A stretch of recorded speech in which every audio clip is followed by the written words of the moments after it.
بسم اللہ الرحمن الرحیم الحمد للہ رب العالمین والصلاة والسلام علی رسول الکریم اما بعد فاعوذ باللہ الشیطان الرجیم بسم اللہ الرحمن الرحیم قال اللہ تعالی فی الکلام المجید والفرقان الحمید وکلا وعد اللہ الحسنى صدق اللہ العظیم وبلغنا رسولہ النبی الکریم ونحن علی ذلک لمن الشاہدین والشاکرین والحمد للہ رب العالمین۔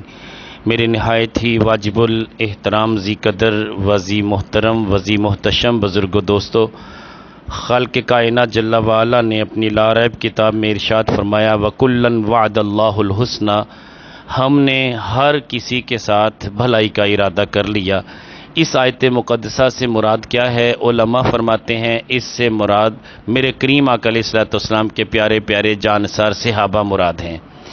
یقیناً رب کائنات جل وعلا نے ہر صحابی کے ساتھ جو کہ میرے کریم آقا علیہ الصلوۃ والسلام کی نسبت والا صحابی ہے، اس کے ساتھ یہ وعدہ کر لیا کہ اس کے ساتھ بھلائی کرنی ہے، اور میرا رب جس کے ساتھ بھلائی کرتا ہے، رب کائنات جل وعلا ارادہ کر لے کہ بھلائی کرنی ہے، اسے تمام تر علوم عطا کر دیتا ہے۔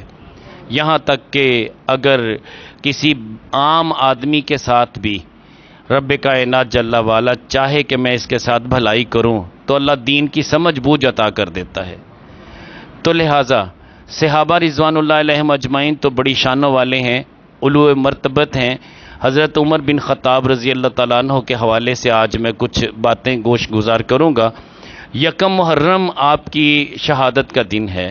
بعض علماء نے ڈیٹ کے حوالے سے اختلاف بھی کیا ہے، لیکن معتبر روایات یہی ہیں کہ یکم محرم کو آپ کی شہادت واقع ہوئی۔ ہوا یہ کہ آپ حج کے لیے تشریف لے گئے۔ جب حج کے لیے تشریف لے گئے، وہاں میدان عرفات میں آپ نے دونوں ہاتھ بلند کیے، رب کائنات جل وعلا کی بارگاہ میں عرض گزار ہوئے کہ مالک تو بے نیاز ہے، میں نے اپنی بساط کے مطابق، تیری دی ہوئی توفیق کے مطابق میں نے اپنی بھرپور کوشش کر کے دین کا نفاذ کیا، بہت سارے ملکوں کو فتح کیا، یہاں تک کہ اب میری ہمت جواب دے گئی ہے، میرے اعصاب اس قابل نہیں ہیں کہ میں مزید مشقتیں برداشت کر سکوں، اب تو مجھے اپنے پاس بلا لے، لیکن طلب یہ ہے کہ اپنے محبوب کے شہر میں شہادت والی زندگی، شہادت والی موت نصیب کر دے۔ یقیناً یہ موت حقیقت میں زندگی ہے۔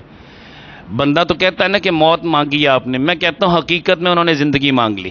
بظاہر لفظ موت کا ہے، حقیقت میں حیات طیبہ نصیب ہی اس وقت ہوتی ہے جب بندہ اپنے آپ کو شہادت سے دوچار کر لیتا ہے، جب بندہ مجاہدے کر کر کے، ریاضتیں کر کر کے اپنے رب کو راضی کر لیتا ہے، پھر رب کائنات جل وعلا اسے حقیقی زندگی جسے حیات طیبہ سے تعبیر کیا جاتا ہے وہ عطا فرماتے ہیں۔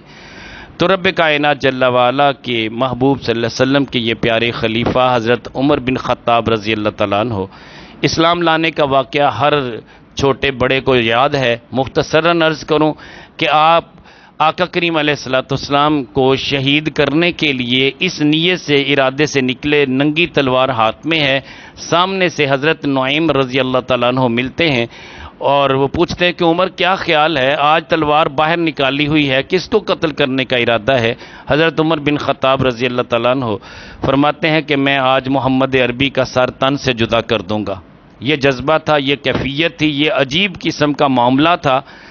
تو حضرت سید الشہداء امیر حمزہ رضی اللہ تعالیٰ عنہ مسلمان ہو چکے تھے، اور تقریباً 39 آدمی مسلمان ہو چکے تھے، یہ 40ویں تھے، لیکن گئے قتل کے ارادے سے ہیں۔ راستے میں حضرت نعیم رضی اللہ تعالیٰ عنہ فرما دیتے کہ اپنی بہن کی خبر تو لو۔ سعید بن زید رضی اللہ تعالیٰ عنہ آپ کے بہنوئی تھے، ان کے ساتھ بھی اور بہن کے ساتھ بھی بیٹھ کے جب بات کرتے ہیں تو بہن کہتی ہے کہ شہادت تو قبول کر لوں گی، آپ جتنا دل چاہے ہمیں مار لیں، لیکن ہم دین اسلام چھوڑنے والے نہیں ہیں۔ مختصراً یہ کہ آپ نے بھی فرمایا کہ مجھے بھی وہ کلام سناؤ، تو بہن نے کہا کہ پہلے وضو کر لو، پاکیزہ ہو جاؤ۔ وہ کلام پاکیزہ لوگوں کو ہی سنایا جاتا ہے، اور پاکیزہ لوگ ہی اسے مس کر سکتے ہیں۔ لا یمسہ الا المطہرون، تو آپ وضو کر لیتے ہیں. وضو کرنے کے بعد جب وہ سورہ مریم کی کچھ آیات سناتے ہیں تو حضرت عمر بن خطاب رضی اللہ تعالیٰ عنہ کے دل پہ بڑا گہرا اثر ہوتا ہے. آپ اپنے گریبان میں اپنے گلے میں اس طرح رومال یا کپڑا لٹکا لیتے ہیں, کہتے ہیں کہ یہاں سے پکڑ کے مجھے لے کے جاؤ. یہ ایک روایت. بعض علماء نے اس کی تردید کی ہے کہ ایسی کوئی روایت نہیں ملتی. ہاں البتہ یہ کہا کہ مجھے بھی لے کے چلو, اس لیے کہ اس میں ایک دلیل اور بھی ہے. اگر اس طرح پکڑ کے لے کے آیا جا رہا ہوتا تو معاملہ کچھ اور ہوتا, تو حضرت سید الشہداء امیر حمزہ رضی اللہ تعالیٰ عنہ کبھی یہ بات نہ کہتے کہ عمر کس ارادے سے آ رہا ہے, میں دیکھ لوں گا. اگر عمر کا ارادہ اچھا ہے تو اچھی بات ہے, اگر ارادہ اچھا نہیں ہے تو امیر حمزہ وہ شیر ہے جو اپنے دونوں ہاتھوں پہ عمر کی تلوار کے واروں کو روکے گا. یہ بات ایسے نہیں کہہ دی, اس لیے کہی کہ ابھی کسی کے علم میں نہیں تھا. ہاں البتہ یہ تھا, میرے کریم آقا علیہ الصلوۃ والسلام نے روایت میں آتا ہے کہ ایک دن پہلے یہ دعا مانگی تھی کہ باری تعالیٰ 2 عمر ہیں, ان میں سے ایک مجھے دے دے. انتخاب بھی رب کائنات جل وعلا نے کیا. عمر بن ہشام دینا ہے, عمر بن خطاب دینا ہے. رب کائنات جل وعلا نے عمر بن خطاب آقا کریم علیہ الصلوۃ والسلام کے خادم بنا کے بھیج دیے. نیت کو کیسے بدلا آپ کے سامنے ہے. تو حضرت عمر بن خطاب رضی اللہ تعالیٰ عنہ تشریف لائے, نعرہ تکبیر بلند ہوا, فضا نعروں سے گونج گئی, یہاں تک کہ حرم کعبہ میں نماز ادا کی جانے لگی. بہت سارے واقعات ہیں. رب کائنات جل وعلا نے ان کو جرت و بہادری, عدل و انصاف سے سرشار فرمایا تھا. جرت و بہادری کا عالم یہ تھا کہ جب صلح حدیبیہ کے وقت معاملہ درپیش ہوا, کفار نے منع کر دیا کہ اس سال مسلمان واپس چلے جائیں گے, حج نہیں کریں گے, اسی طرح واپس چلے جائیں گے. احرام بھی باندھے ہوئے ہیں, تلواریں بھی ساتھ نہیں ہیں, محض حج کے ارادے سے ہیں, لیکن کفار کہہ دیتے نہیں جی اس سال واپس جانا پڑے گا. اور آقا کریم علیہ الصلوۃ والسلام یہ بھی فرما دیتے ہیں کہ میں نے خواب دیکھا کہ ہم حج کر رہے ہیں. لقد صدق اللہ رسولہ الرؤیا بالحق, یہ خواب بھی دیکھا ہے اور اس کی تعبیر ابھی ہونی ہے. سارے صحابہ اسی ذہن سے آ رہے ہیں. آپ اندازہ کیجئے کہ جب یہاں آ کے صلح حدیبیہ پہ روکا گیا تو صحابہ کی جانوں پہ کیا بیتی ہوگی. حضرت ابو بکر صدیق رضی اللہ تعالیٰ عنہ کے بارے میں روایت آتی ہے کہ جب آقا کریم علیہ الصلوۃ والسلام نے فرمایا کہ میں ان کی ساری شرطوں کو قبول کرتا ہوں, سائن بھی کر دیے, دستخط ہو گئے. آقا کریم علیہ الصلوۃ والسلام نے صحابہ کو مخاطب ہو کے فرمایا کہ اپنے اپنے احرام کھول دو, قربانیاں کر لو, اللہ تمہیں حج کا بھی ثواب دے دے گا, عمرے کا بھی ثواب دے دے گا. سب سے پہلے حضرت ابو بکر صدیق رضی اللہ تعالیٰ عنہ نے احرام کھولا, قربانی کی. قربانی کرنے کے بعد آپ احرام کھولتے ہیں, سر منڈا دیتے ہیں, حلق کرتے ہیں, سارا کچھ. حضرت عمر بن خطاب رضی اللہ تعالیٰ عنہ آتے ہیں, کہتے ہیں ابو بکر اتنی جلدی کس بات میں, یہ کیا کیا. کہنے لگے میں تو حکم کا پابند ہوں, جیسے میرے آقا کریم علیہ الصلوۃ والسلام نے حکم دیا, مجھے نہ کعبے سے غرض ہے نہ حج سے غرض ہے, مجھے تو آقا کریم علیہ الصلوۃ والسلام کے فرامین سے غرض ہے. جو میرے آقا کریم علیہ الصلوۃ والسلام نے فرما دیا, اگر آپ کہیں ہم اپنی جانیں قربان کرنے کے لیے تیار ہیں, نہتے لڑنے کے لیے تیار ہیں, گو ہمارے پاس ہتھیار نہیں ہے, پھر بھی ہمیں کوئی فکر نہیں ہے, آپ کی خاطر جان بھی قربان کر دیں گے, لیکن یہ ہو نہیں سکتا کہ ہمارے ہوتے ہوئے کفار آپ کو واپس بھیج دیں. میرے کریم آقا علیہ الصلوۃ والسلام نے فرمایا عمر بات یہ ہے کہ رب کائنات جل وعلا کا حکم اسی طرح ہے. حضرت عمر بن خطاب رضی اللہ تعالیٰ عنہ عرض کرتے ہیں کہ یا رسول اللہ صلی اللہ علیہ وسلم آپ کے خواب کا کیا بنا. آپ نے فرمایا تھا کہ میں نے خواب دیکھا کہ ہم حج کر رہے ہیں, عمرہ کر رہے ہیں. فرمایا عمر میں نے یہ تو نہیں کہا تھا کہ اسی سال کریں گے, یہ تو رب کی مشیت ہے نا, اس سال اجازت دے دے, اگلے سال اجازت دے دے, رکاوٹیں ڈالنے والا بھی وہ ہے, اجازت دینے والا بھی وہ ہے. تو لہٰذا حضرت عمر بن خطاب رضی اللہ تعالیٰ عنہ آپ آقا کریم علیہ الصلوۃ والسلام کی بارگاہ میں عرض کرتے ہیں یا رسول اللہ صلی اللہ علیہ وسلم یہ بتائیے کیا آپ سچے رسول نہیں ہیں, کیا اسلام سچا مذہب نہیں ہے, کیا ہم سچے نہیں ہیں, کیا ہم حق پہ نہیں ہیں. آقا کریم علیہ الصلوۃ والسلام نے فرمایا عمر ساری باتیں سچ ہیں, تمہارا جذبہ بھی ٹھیک ہے, اللہ کی بارگاہ میں مقبول ہے, لیکن یاد رکھنا جو میں کہتا ہوں ہونا وہی ہے, لہٰذا اپنی قربانیاں بھی کر لو, احرام بھی کھول دو, حلق بھی کروا لو. حضرت عمر بن خطاب رضی اللہ تعالیٰ عنہ بھی پھر یہی عمل بجا لاتے ہیں. تو بات کرنے کا مقصد یہ ہے کہ جرت اور بہادری کتنی تھی. جرت اور بہادری اتنی ہے کہ آقا کریم علیہ الصلوۃ والسلام کی خاطر اپنی جان نچھاور کرنا چاہتے ہیں. تو بہرحال حضرت عمر بن خطاب رضی اللہ تعالیٰ عنہ کو رب کائنات جل وعلا نے بڑی صفات سے مالا مال کیا تھا. آپ بہادر بھی تھے, آپ عدل و انصاف پہ مبنی کام بھی کیا کرتے تھے. 25 لاکھ مربع میل پہ آپ نے حکومت نافذ کر دی تھی, اسلام کا جھنڈا سر بلند کر دیا تھا. اور رقت قلبی اور خشیت الہی کا حال یہ تھا کہ جب آپ نماز پڑھاتے تو آخری صف والا بھی آپ کی ہچکیاں سنتا تھا، اتنا رویا کرتے تھے۔ تو جتنے بہادر ہیں اتنی خشیت الہی بھی آپ کو نصیب تھی۔ حضرت عمر بن خطاب رضی اللہ تعالیٰ عنہ کا لخت جگر آپ کا بیٹا عبداللہ، جو کہ عاشق رسول ہے، میرے کریم آقا علیہ السلام کی ایک ایک ادا کو بجا لانے والا، وہ عبداللہ بن عمر رضی اللہ تعالیٰ عنہ، وہ ایک اونٹ خریدتا ہے، اونٹ بھی تھوڑے داموں سے خریدتا ہے، سستا سا اونٹ، لاغر سا اونٹ ہے، کمزور ترین اونٹ ہے۔ خریدنے کے بعد جہاں چراگاہ تھی، بیت المال کے اونٹ چرا کرتے تھے، جہاں پہ شاملاٹ ہوتی ہے، جو گورنمنٹ اور سرکاری جگہ ہوتی ہے، وہ شاملاٹ میں آپ اپنا اونٹ بھیج دیتے ہیں کہ یار جہاں باقی اونٹ چریں گے میرے اونٹ کو بھی چرایا کرنا۔ انہوں نے دیکھا کہ بڑی نسبت ہے، خلیفہ وقت ہے، ان کا صاحبزادہ ہے، ہماری مجال اور اوقات کیا کہ ہم منع کریں؟ تو کسی نے بھی منع نہیں کیا۔ آپ کے اونٹ کو اس چراگاہ میں چرایا گیا، اس کو بڑا پالا گیا، پوسا گیا، یہاں تک کہ وہ اونٹ بہت فربہ ہو گیا، بڑی جان والا بن گیا۔ آپ نے اس کا سودا کیا، بیچ دیا۔ جب بیچا تو 2 گنا پیسے آپ کو ملے۔ اور یہ بات حضرت عمر بن خطاب رضی اللہ تعالیٰ عنہ کو پتہ چلی۔ آپ بلاتے ہیں، پوچھتے ہیں، کیا میرے لخت جگر، اے عبداللہ، کیا تو نے اونٹ خریدا تھا اور اس کو چراگاہ میں وہاں پہ چرایا تھا؟ عرض کی حضور جہاں باقی اونٹ چر رہے تھے میں نے بھی بھیج دیا، تو اس کی بھی پرورش وہیں پہ ہوئی۔ فرمایا کتنے کا خریدا تھا؟ عرض کی حضور اتنے کا خریدا تھا۔ فرمایا بیچا کتنے کا تھا؟ عرض کی حضور اتنے کا بیچا تھا۔ فرمایا یہ جو اوپر والے پیسے نا یہ مجھے دے دو، یہ بیت المال کے ہیں، مسلمانوں کی چراگاہ تھی، یہ سرکاری جگہ تھی، یہ تمہارے باپ کی جاگیر نہیں تھی۔ اتنا بڑا جملہ کہنے والا کون ہے؟ حضرت عمر بن خطاب رضی اللہ تعالیٰ عنہ۔ اور جرت و بہادری کتنی ہے، آپ کے ایک بیٹے سے لغزش ہوگی۔ آپ کی 8 بیویاں تھیں، آپ کی 8 بیویاں تھیں اور 10 بچے تھے آپ کے، صاحبزادے بھی ہیں، صاحبزادیاں بھی ہیں۔ ایک بچہ ایسا بھی ہے جس سے ایک گناہ سرزد ہوا۔ آپ نے اس وقت ایسی کیفیت تھی کہ کسی خاتون کے ساتھ زنا کیا، جب زنا کرنے کی پاداش میں بیٹا پیدا ہوا، وہ خاتون بیٹا لے کے آ جاتی ہے، عرض کرتی ہے کہ حضور یہ آپ کے بیٹے کی خطا تھی، اس کی بہت بڑی لغزش اور غلطی تھی جس کی بنا پہ یہ بیٹا، اب اس کی پرورش کے لیے میں کیا کروں؟ آپ کو جب پتہ چلا، بیٹے کو باقاعدہ پوچھا۔ روایت میں آتا ہے کہ آپ نے اس بچے کو اپنے ہاتھوں سے کوڑے لگوائے۔ ایک روایت ہے کہ آپ نے جلاد کو حکم دیا، اس نے کوڑے لگائے۔ ایک روایت ہے کہ رجم کیا گیا، لیکن رجم والی آیت پہ روایت پہ اکثر علماء نے اعتراض کیا کہ ان کی تو ابھی شادی نہیں ہوئی تھی۔ تو بہرحال کہنے کا مطلب یہ ہے کہ یہ کوڑے لگانے والی معتبر روایت موجود ہے۔ اور جس جگہ پہ کوڑے لگائے گئے تھے مجھے وہ جگہ دیکھنے کا موقع ملا۔ حرم کعبہ میں آپ جب الشہداء پیٹرول پمپ ہے، بڑا نام ہے، حرم سے نکلتے ہی آپ شہداء پیٹرول پمپ پہ چلیں گے، وہاں سامنے جو آبادی ہے وہاں ایک قبرستان ہے، اس قبرستان میں ایک چبوترا آج بھی بنا ہوا ہے، اور وہ مشہور ہے کہ یہاں حضرت عمر بن خطاب رضی اللہ تعالیٰ عنہ نے وہ عدل قائم کیا تھا جس کی تاریخ میں مثال نہیں ملتی۔ اپنے ہی بیٹے کو آپ نے کوڑے لگا کے اتنا مارا تھا کہ باقاعدہ وہ جو سزا تھی وہ باقاعدہ سزا دی تھی کہ ایک زانی شخص کو کتنی سزا ملنی چاہیے، جو اسلام نے حکم دیا تھا اس کے مطابق ہی نافذ کی۔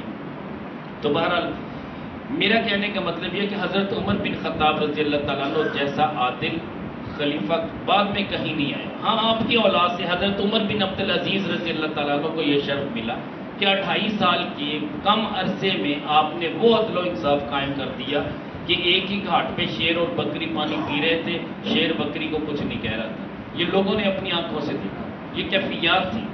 تو یہ حضرت عمر بن عبدالعزیز رضی اللہ تعالیٰ عنہ، ان کا کاشانہ اقدس جامع مسجد بنی امیہ دمشق کے اندر جو موجود ہے، اس کے بالکل صحن کے آپ جب فنائے مسجد سے باہر نکلتے ہیں، باہر کا جو علاقہ ہے دائیں طرف آپ دیکھیں گے تو آپ کا کاشانہ اقدس، آپ کا گھر آج بھی پتھروں سے بنا ہوا اسی طرح موجود ہے، اور بائیں طرف آپ دیکھیں گے تو سلطان صلاح الدین ایوبی رحمۃ اللہ علیہ کا مزار پرانوار موجود ہے۔ یہ قریب قریب زیارتیں ہیں وہاں پہ، اور اسی باب صغیر قبرستان میں بھی بہت ساری، جو کہ اسی دمشق کے اندر باب صغیر قبرستان ہے، بہت ساری زیارتیں ہیں جو کہ ماشاءاللہ گزشتہ مہینے مجھے یہ جانے کا موقع ملا تھا، 1 ماہ پہلے تقریباً۔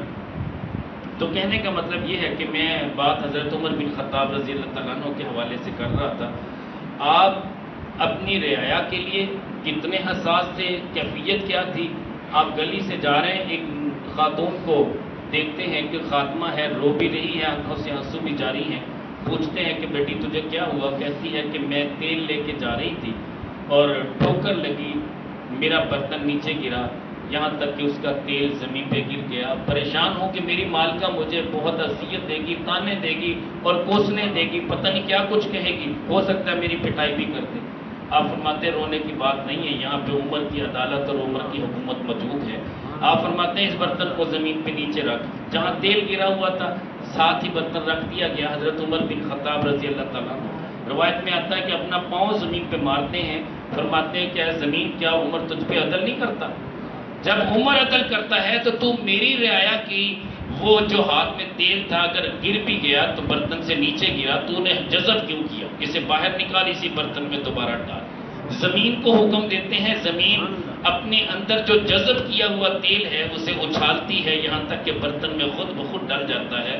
میں تو سمجھتا ہوں کہ رب کائنات جل وعلا نے فرشتے مقرر کر دیے تھے۔ زمین کی اوقات اور مجال کیا ہے جہاں حضرت عمر بن خطاب کا حکم ہو، فرشتے بھی وہاں پہ آ گئے ہوں گے، وہ بھی ایک ایک اس کا قطرہ وہاں سے نچوڑ کے اسی برتن میں ڈال رہے ہوں گے۔ یہ حضرت عمر بن خطاب رضی اللہ تعالیٰ عنہ کا مقام و مرتبہ ہے۔ آپ تشریف لے جانے، گلی ہے، اپنی گٹھڑی باندھ کے پریشان ہے، تو آپ پوچھتے ہیں کہ اماں جی آپ کو کیا ہوا، کس وجہ سے پریشان ہے؟ کہنے کہ عمر کی جان کو رو رہی ہوں۔ عمر نے کبھی پوچھا نہیں ہے، غربت کا حال یہ ہے کہ میرے گھر میں کوئی پکانے کھلانے والا نہیں ہے، کمانے والا نہیں ہے، لیکن عمر نے بھی تو کبھی نہیں پوچھا کل قیامت کا دن آئے گا میں اس عمر کی شکایت ضرور کروں گی، اب میں یہاں سے علاقہ چھوڑ کے جانے والی ہوں۔ آپ فرماتے ہیں کہ اماں جی تو یہاں سے نہ جا، یہ بتا کہ عمر کے بارے میں اتنی ناراض کیوں ہے؟ کہتی ناراض کیوں نہ ہو، وہ وقت کا حکمران ہے، اسے میرا احساس نہیں ہے، غریبوں کا احساس نہیں ہے، تو اسے چاہیے کہ غریبوں کا بھی خیال کرے۔ حضرت عمر بن خطاب رضی اللہ تعالیٰ عنہ فرماتے ہیں کہ اے اماں جان آپ کو پتہ ہے کہ عمر تو بڑا مصروف ہے، اس نے 25 لاکھ مربع میل پہ حکومت قائم کر دی، اسلام نافذ کر دیا، یہاں تک کہ بڑے بڑے وفد اس کے پاس آتے ہیں، اسے تو ایک لمحہ بھی فرصت نہیں ہے، راتوں کو وہ بیچارہ گلیوں میں جاتا ہے، اور کیفیت یہ ہے کہ ہر کسی کی داد رسی کرتا ہے، تو اب بھی عمر کی شکایت لگائے گی؟ وہ کہتی میں نے تو لگانی اس لیے کہ عمر نے مجھے کیا دیا ہے۔ فرماتے ہیں کہ آپ اس طرح کرو کہ عمر کی شکایت میرے ہاتھ پہ بیچ دو، آپ جتنے پیسے چاہیے مجھ سے لے لو، لیکن عمر کی شکایت نہ لگانا، بلکہ ہر مہینے تمہارا وظیفہ مقرر کر دوں گا، ہر مہینے تمہیں اتنے پیسے دے دوں گا کہ تجھے اپنے پورے مہینے کے گزر بسر کے لیے کافی اور وافی ہوں گے۔ اماں جان کہتی ہیں کہ مجھے تو پیسوں سے غرض ہے، مجھے تو سامان خورد و نوش سے غرض ہے، میں اپنی زندگی بہتر گزارنا چاہتی ہوں، مجھے کیا پڑا کہ میں عمر کی شکایتیں لگاتی پھروں؟ کوئی بات نہیں، آپ مجھ سے اگر وعدہ کرتے تو اتنے پیسے آج دے دیں، باقی ہر مہینے مجھے دیتے رہیں۔ حضرت عمر بن خطاب رضی اللہ تعالیٰ عنہ اس سے وعدہ کر لیتے ہیں اور وہ پیسے جیب سے پھر نکال کے دے ہی رہے تھے۔ حضرت ابوبکر صدیق رضی اللہ تعالیٰ عنہ روایت میں آتا ہے کہ ایک صحابی کی نظر پڑی، ابوبکر صدیق رضی اللہ تعالیٰ عنہ تو اس وقت ان کا وصال ہو چکا تھا، چونکہ شہادت ان کے وصال کے بعد ہی تو آپ حکمران بنے تھے، تو ایک اور صحابی تھے جن کا نام اس وقت مجھے ازبر نہیں ہے، وہ صحابی دیکھتے ہی فرماتے کہ اے عمر خیر تو ہے گلی میں کھڑے ہو، تو جیسے ماں نے سنا کہ یہ تو عمر خود ہیں تو فوراً قدموں میں پڑ کے کہنے لگی عمر بن خطاب امیر المومنین، مجھے پتہ نہیں تھا کہ آپ امیر المومنین ہیں، میں آپ کو جانتی نہیں تھی، آپ مجھے معاف کر دیں، یہ پیسے بھی رکھ لیں، میں آپ کی شکایت بھی نہیں لگاؤں گی۔ فرمایا نہیں اب تو میرا وعدہ ہو چکا، اب تو میں نے تجھ سے جو طے کیا ہے وہ ملے گا، ہر مہینے تجھے وظیفہ بھی ملے گا اور تیرا سامان و خورد و نوش کا بھی انتظام ہوتا رہے گا، یہاں تک کہ یہ جو میں نے وعدہ کیا ہے یہ وعدہ میں نبھاؤں گا، جو تو نے وعدہ کیا ہے تو نبھائے گی۔ اماں جی کہنے لگی کہ میں تو ساری زندگی کے لیے سب کو گواہ بنا کے کہتی ہوں کہ ہمیشہ کے لیے میں تمہیں دعائیں دیتی رہوں گی۔ یقیناً جب وقت کا حکمران اس طرح اپنی رعایا کے ساتھ پیش آتا ہے تو یقیناً پھر وہ رعایا ہمیشہ کے لیے اپنے دل سے دعائیں دیتی ہے۔ حضرت عمر بن خطاب رضی اللہ تعالیٰ عنہ بڑے حیا والے تھے، آپ خیال رکھنے والے تھے، امر بالمعروف و نہی عن المنکر کے بھی پاسدار تھے۔ گلی سے ایک ایسا نوجوان ہے جس کا نام ہے نصر بن حجاج گزرتا ہے، بڑا خوبرو ہے، اس نے بڑے خوبصورت بال رکھے ہوئے تھے، اور کسی نے بتایا کہ حضور یہ تو بہت بڑا فتنہ ہے، جب بھی گلی سے گزرتا ہے لڑکیاں اس کے بارے میں باتیں کرتی ہیں، آپس میں مجلس سے منعقد کرتی ہیں، اسی کا تذکرہ چلتا ہے، خوبصورت زیادہ ہے، اور اس کے بال جو رکھے ہوئے ہیں یہ زیادہ خوبصورتی میں اضافہ کر رہے ہیں۔ حضرت عمر بن خطاب رضی اللہ تعالیٰ عنہ نصر کو بلا لیتے ہیں، بلانے کے بعد کہتے ہیں کہ نصر تجھے شرم نہیں آتی کہ تو اب دوسروں کو فتنے میں مبتلا کر رہا ہے؟ وہ کہتا ہے حضور میرا قصور کیا ہے؟ اگر اللہ نے حسن دیا ہے تو اس میں میرا قصور کیا ہے؟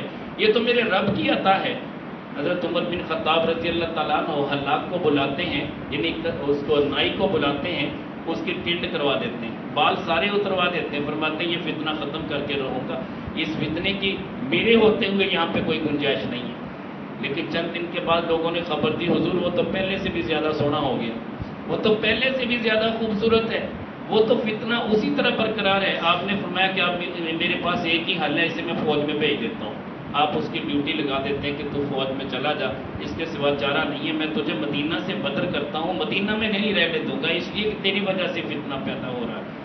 کہنے لگا حضور میرے چچا کو بھی آپ نے فوج میں بھیجا تھا، وہ بھی خوبصورت تھے، آپ کیا حسن جو ہے رب کائنات نے دیے ہے تو رب کی عطا پہ بھی آپ راضی نہیں؟ فرمایا اس لیے کہ تو شادی کر کے رہ لے اور بات ہے، لیکن اس طرح جو من ٹھن کے نکلتا ہے تیرے بارے میں لڑکیاں باتیں کریں، یہ تو مجھ سے برداشت نہیں ہوگا۔ آپ نے اسے باقاعدہ فوج میں بھیج دیا۔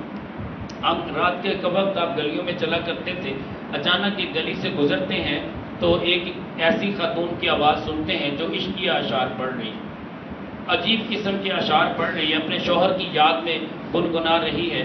تو آپ جب وہ آواز سنتے ہیں دروازے پہ رک جاتے ہیں، دروازہ ناک کرتے ہیں، پوچھتے ہیں کہ اے بیٹی تو جو عشقی اشعار پڑھ رہی کیوں پڑھ رہی؟ کہتی ہے عمر کی جان کو رو رہی ہوں، عمر نے میرے شوہر کو وہاں فوج میں بھیج دیا ہے، اب اتنا عرصہ ہو گیا اس سے ملاقات نہیں ہوئی، تو ظاہر بات ہے کہ ہر عورت کے اندر ایک طلب اور تڑپ تو ہوتی ہے، ایک معاملہ ہوتا ہے، فطری تقاضا ہے۔ حضرت عمر بن خطاب رضی اللہ تعالیٰ عنہ فرماتے ہیں کہ اے نوجوان لڑکی تو اگر کل تک کے لیے صبر کر لے تو میں اس کا کوئی نہ کوئی بندوبست کر دیتا ہوں۔ آپ اس نوجوان کو جو اس کا شوہر تھا فوج سے واپس بلا لیتے ہیں تاکہ اس کا ایمان بچ جائے، اور اس عورت کو خیر ملاقات تو نہیں کرتے۔ روایت میں آتا ہے کہ اس عورت نے اتنی باحیا تھی، اگرچہ اس کی زبان پہ اشعار جاری تھے لیکن حضرت عمر کے لیے بھی دروازہ نہیں کھولا، اس لیے کہ آپ غیر محرم ہیں۔ تو حضرت عمر بن خطاب اس کے جب شوہر کو واپس بلا دیتے، کہتے اپنے گھر کی خبر لے، تو اس کے بعد حضرت عمر بن خطاب رضی اللہ تعالیٰ عنہ اپنی لفت جگر سیدہ حفصہ رضی اللہ تعالیٰ عنہ کے پاس جاتے ہیں۔ میں نے الحمدللہ ان کے مزار پرانوار کی زیارت کی ہے، دمشق میں باب صغیر میں ان کا مزار پرانوار بھی ہے، حضرت سیدہ حفصہ رضی اللہ تعالیٰ عنہ۔ تو جا کے کہتے ہیں کہ حفصہ بیٹی میں شریعت کا مسئلہ پوچھنے آیا ہوں، یہ بتا کہ ایک عورت کتنا عرصہ اپنے شوہر کے بغیر رہ سکتی ہے؟ آپ نے جھجکتے ہوئے شرماتے ہوئے اپنا چہرہ ادھر کر لیا، ایسے ہاتھ کر کے بتایا کہ 1 ماہ 2 ماہ یا 3 ماہ، بس 3 انگلیاں کھڑی کی، اس سے زیادہ عورت صبر نہیں کر سکتی۔ یہ علماء فرماتے ہیں کہ ہو سکتا ہے حضرت عمر بن خطاب اپنی اہلیہ سے پوچھ لیتے، عین ممکن ہے اس وقت آپ ایسی پوزیشن میں نہ ہوں کہ آپ چونکہ حق نافذ کرنے میں دیر نہیں کیا کرتے تھے، ممکن ہے ایسی پوزیشن میں نہ ہو کہ وہاں جا سکیں، اپنی اہلیہ سے ملاقات کر سکیں، یا گھر کا فاصلہ زیادہ ہو۔ آپ نے فوراً سے پہلے اپنی ہی بیٹی سے یہ شریعت کا مسئلہ پوچھنے کے لیے مناسب سمجھا، تو آپ نے فوراً سے پہلے حکم نافذ کر دیا۔ آپ نے فرمایا کہ آج کے بعد ہر 3 ماہ کے اندر فوج کو باقاعدہ چھٹی ملے گی، فوجی 3 ماہ کے اندر اندر باقاعدہ اپنے گھر کی خبر لے گا۔ یہ 3 ماہ کے بعد فوج جو آج بھی چھٹیاں دیتی ہے فوجی کو اسی وجہ سے۔ اور میں کل ایک محفل میں تھا، میں نے یہ بات ڈاکٹر صاحب نے بڑی پیاری بات کی، ڈاکٹر صاحب کہنے لگے کہ میں آپ کو ایک اور بات بتاؤں، میں نے کہا بتائیں۔ کہنے لگے کہ میں یورپین ملکوں میں جب گیا وہاں پہ میں نے ایک یورپین کنٹری میں ایک ایسی نوجوان خاتون کو یہ کہتے ہوئے سنا کہ ابھی میری تنخواہ بڑھ چکی ہے۔ پوچھا کہ تنخواہ کس لیے بڑھ چکی ہے؟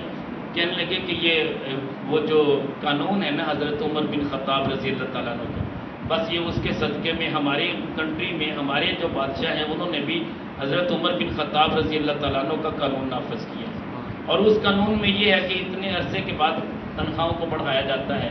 تو یہ حقیقت میں حضرت عمر بن خطاب کا صدقہ ہے کہ ہماری تنخواہوں میں بھی اس طرح اتنے عرصے کے بعد اضافہ ہوتا ہے۔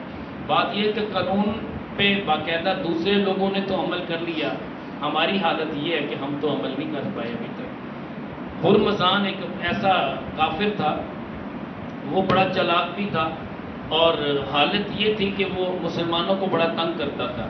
ہرمزان کو جب پکڑ کے لایا گیا، آپ کے دربار میں حضرت عمر بن خطاب رضی اللہ تعالیٰ عنہ نے فرمایا کہ میں خلیفہ عادل ہوں، میں تجھے ابھی قتل کر دوں گا، تو جتنا اذیتیں دے رہا ہے مسلمانوں کو، تو البتہ میں یہ بھی خیال کرتا ہوں کہ چلے میں تم سے پوچھ لیتا ہوں کہ اگر کوئی تیری آخری تمنا، کوئی آخری خواہش ہو۔ کہنے لگا کہ مجھے پانی پلایا جائے۔ پانی کا پیالہ دیا گیا، بھرے دربار میں۔ ہرمزان کیا کہتا ہے، وہ پیالہ پکڑ لیتا ہے، کہتا ہے کہ عمر مجھے ڈر لگتا ہے کہیں پانی پینے کے دوران مجھے قتل تو نہیں کر دو گے۔ حضرت عمر بن خطاب رضی اللہ تعالیٰ عنہ کہنے لگے میں عادل ضرور ہوں، میں اسلام نافذ کرنے والا بادشاہ ضرور ہوں، وہ خلیفہ ضرور ہوں، لیکن میں اتنا نہیں ہوں کہ تجھے پانی بھی نہ پینے دوں۔ خود ہی تو میں نے کہا کہ تیری کوئی خواہش۔ کہنے لگا میری حضور خواہش یہی ہے کہ جب تک میں یہ پانی نہ پی لوں آپ مجھے قتل نہیں کریں۔ آپ نے بھرے دربار میں وعدہ کر لیا کہ میں نہیں قتل کروں گا۔ اس نے پیالہ مٹی کا تھا، زمین پہ دے مارا، پانی زمین پہ گر گیا، پیالہ ٹوٹ گیا۔ آپ چاہتے تو جیسے تیل کی طرح زمین سے پانی بھی برآمد کر لیتے، لیکن یہاں پہ آپ کی نرم دلی کو دیکھیے۔ آپ فرماتے ہیں کہ یہ تو نے کیا کیا؟ کہنے لگا کہ حضور نہ پانی ہوگا نہ آپ مجھے قتل کریں گے۔ میں نے تو اس لیے میں نے یہ حربہ اور چلاکی آپ کے سامنے اختیار کی ہے، اب مجھے رخصت دے دیں، میں انشاءاللہ آئندہ کبھی مسلمانوں کو تنگ نہیں کروں گا، وعدہ کرتا ہوں۔